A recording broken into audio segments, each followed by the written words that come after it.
So today I just wanted to take a look at the 2015 somewhat supernatural horror comedy Ava's Possessions. So the fact that as part of the synopses it's presented as being a comedy, I actually expected the film to be a lot more humorous, but they actually have just very, I guess you could say, subtle humorous undertones. So it's more of a, you have to pay attention because it's kind of like just very subtle humor. You know, it's not like one of those slapstick or black comedy type films. I mean, if that's what you go into this looking for, you're pretty much going to be disappointed. So honestly, it's a fairly smart film. The first time I watched this, I did not really appreciate it much. I didn't really get what they were going for, but as I said, you have that subtle humor that's mixed in here and there.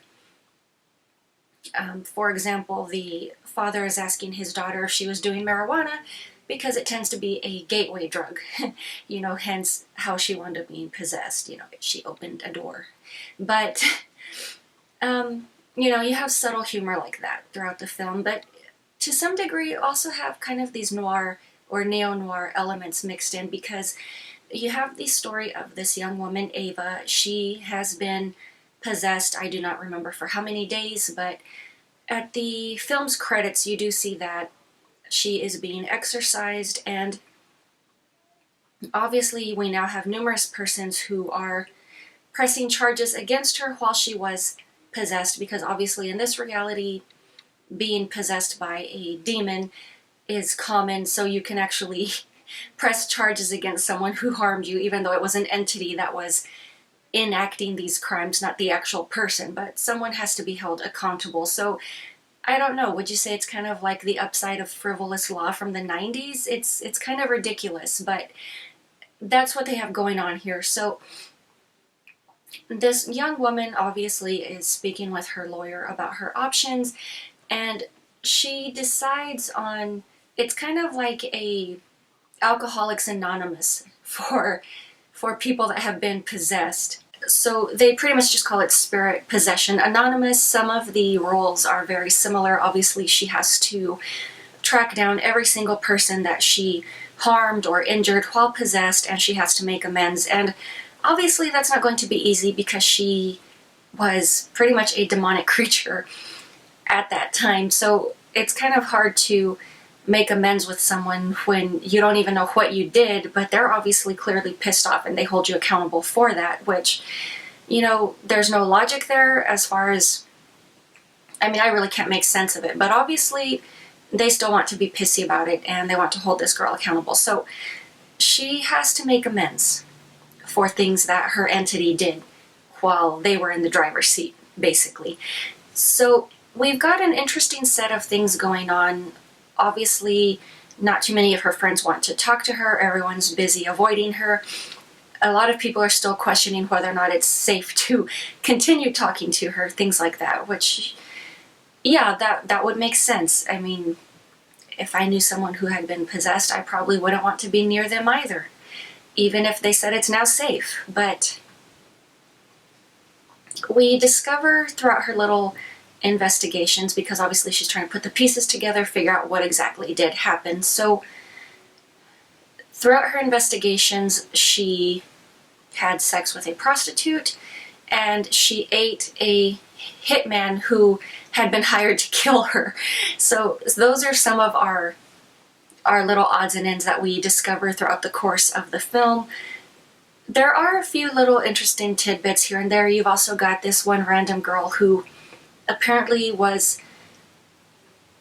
is also a member of this Possession Anonymous group, but she has actually become infatuated with her entity and she wants to be repossessed because she feels that they clicked. And I don't know. I mean, obviously I guess that's her adrenaline rush. So Ava is basically enlisted to help this woman get repossessed.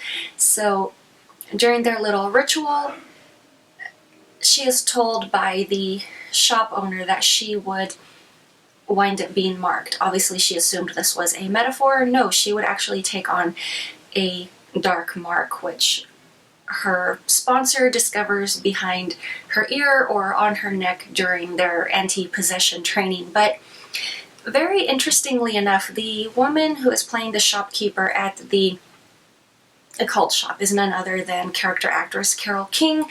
To me, she is very standout because she has a very distinct voice. Even if you don't 110% remember her face, her voice is like, ah, yes, I recognize that. And I will always remember her as that crazy fairy chick from Scrooged. I mean, and that was one hell of a performance, and that has stuck with me for pretty much a good chunk of my life here. But every time I see her in a movie, I always reference Scrooged.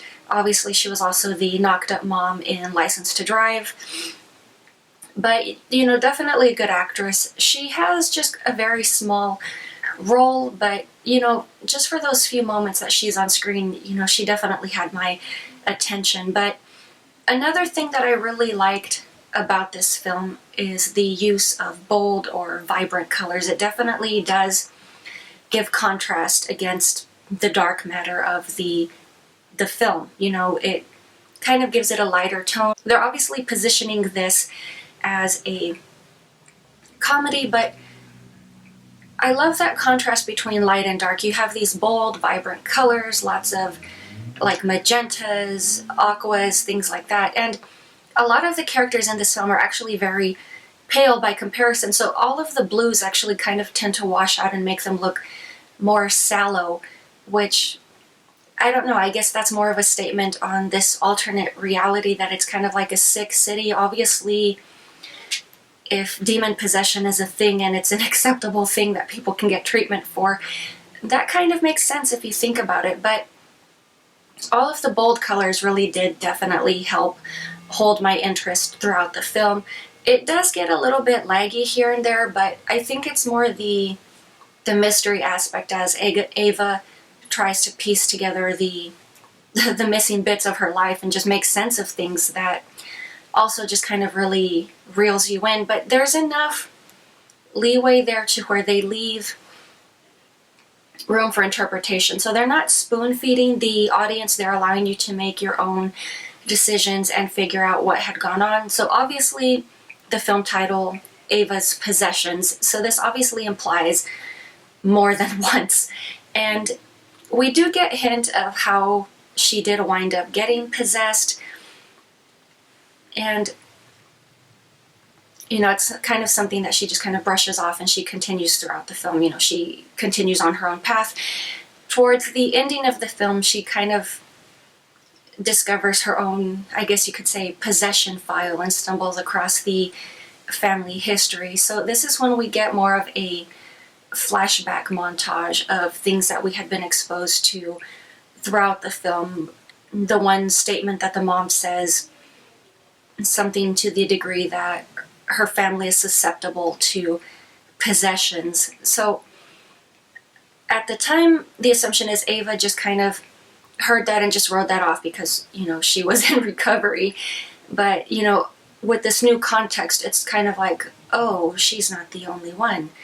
And we do get a bit of a hint at Mom's past, as well as the person who potentially caused Ava to become possessed in the first place. But we kind of end with like this dark note or this echo effect because she kind of has like this annoyed or intense look on her face.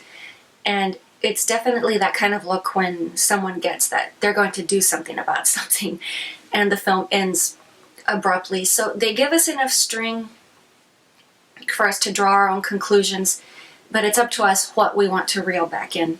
So that's one thing that I really did appreciate about this film, is kind of like they leave you with enough room to draw your own conclusions and your own assumptions, but they don't spoon feed you the ending of the film. It's definitely a very different movie. As I said, the humor itself is different. The approach is different. But, you know, if you're willing to give it a chance, it's really not too bad a movie. The first time I saw this, I honestly didn't care for it too much. I thought it was crud.